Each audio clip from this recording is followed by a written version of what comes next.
Hello, Internet. It is I, the Malik Aaron, and welcome back to Box Office Predictions. Today, we're going to be talking about Spirit Untamed. So, as usual, we're going to be going over the pros and cons. So, let's get to it.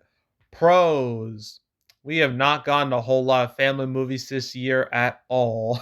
At this point in time, we've only gotten four, and those movies are Tom and Jerry, Raya and the Last Dragon, Cruella, although it's highly debatable if you even consider that a family movie, and this.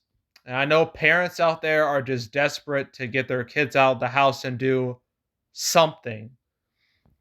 And this is certainly an option. I mean, if you think Cruella is a little too icky for your kids, this is, the better alternative. This is the more family friendly alternative for all of you out there.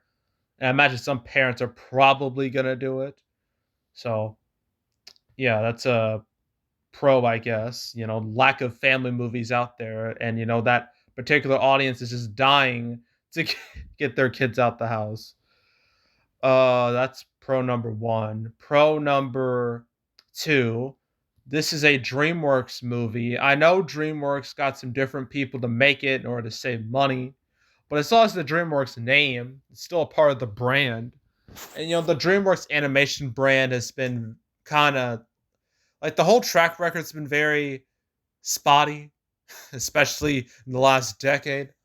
But they're still responsible for many movies that are highly well known in popular culture. Movies like Shrek, Madagascar, Kung Fu Panda, How to Train Your Dragon, just to name a few. Name of some of their relatively least successful ones, but are still highly popular, like Over the Hedge, Megamind, and of course the eternal classic B movie. Like, DreamWorks, is a highly recognizable brand. Like, people know who they are. So having that brand attached to Spirit Untamed will only help it.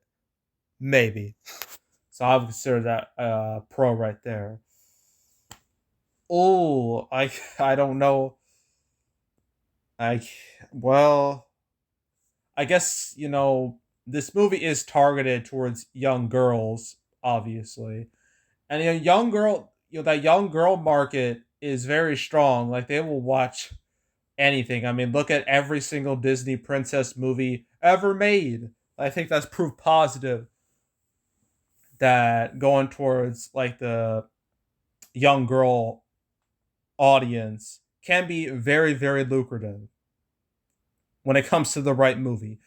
I don't know if what will happen with this, but they'll get some they'll get some of the audience, a small fraction of that audience, but still. All right, that's another pro. I'm struggling real bad with this. Let's just go to cons because it's easier. Cons. This movie barely exists when it comes to marketing. I mean, I've seen ads, I've seen YouTube ads, but like no one is talking about this movie at all. Like, you go online and most people, when it comes to animated movies, they're either talking about Luca, they're talking about mostly talking about Mitchell's versus the Machines the past month. Yeah, but no one's talking about this. Like, this movie just feels like an afterthought in the grand scheme of things. So, yeah, that's definitely a con. This movie has a real lack of an advertising push from Universal.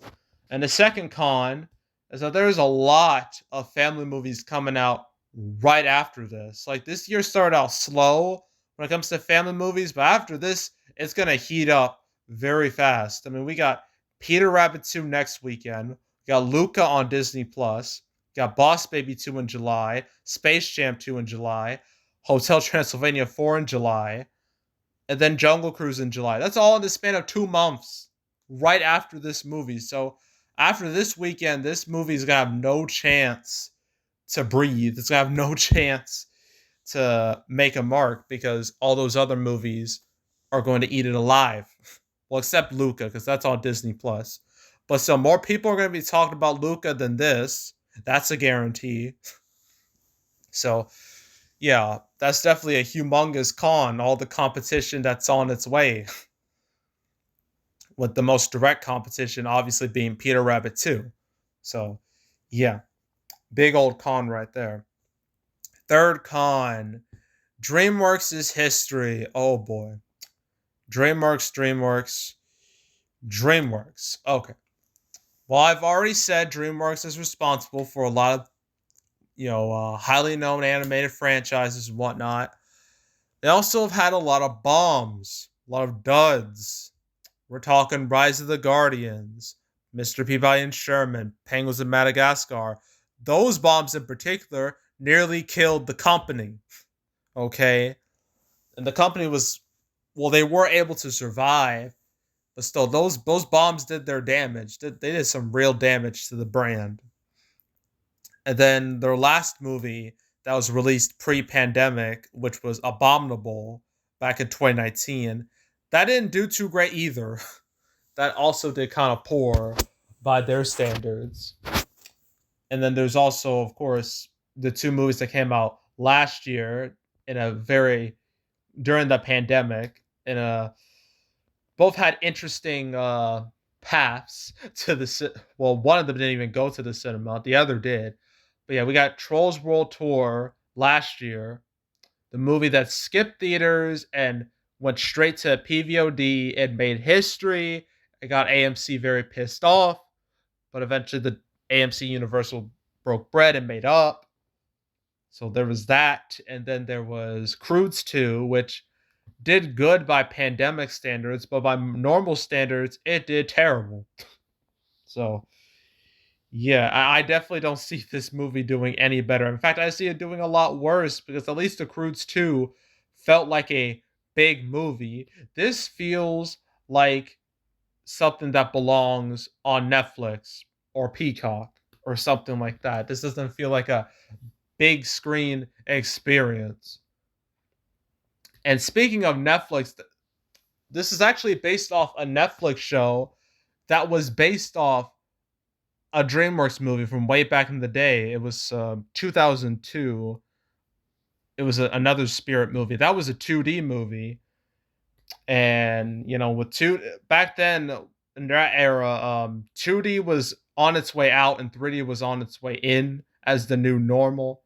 And that first Spirit movie did all right, but it didn't. It did not set the world on fire at all. And then for some reason, Netflix was just like, let's make a animated show, a CGI animated show. And then someone Universal was like, let's make a movie out of that show. And now we're here. I don't get it. I really don't understand. But yeah, this movie just doesn't seem theatrical in the slightest, in my opinion. So yeah, that's a con by itself. This movie lacks, you know, that big screen magic that gets people to go to the cinema. So yeah. So opening weekend. Opening weekend. I'm gonna say 5 million. I think 5 million is achievable. It's probably gonna make around 15 to 20 million total, and then everyone will forget this movie existed by next week. So yeah, that was Spirit Untamed. And that's it for this weekend. Just two movies. And the next weekend, we got two more movies. We got In the Heights, Peter Rabbit 2. Then after that, we got Hitman's Wife's Bodyguard. And at the end of the month, F9.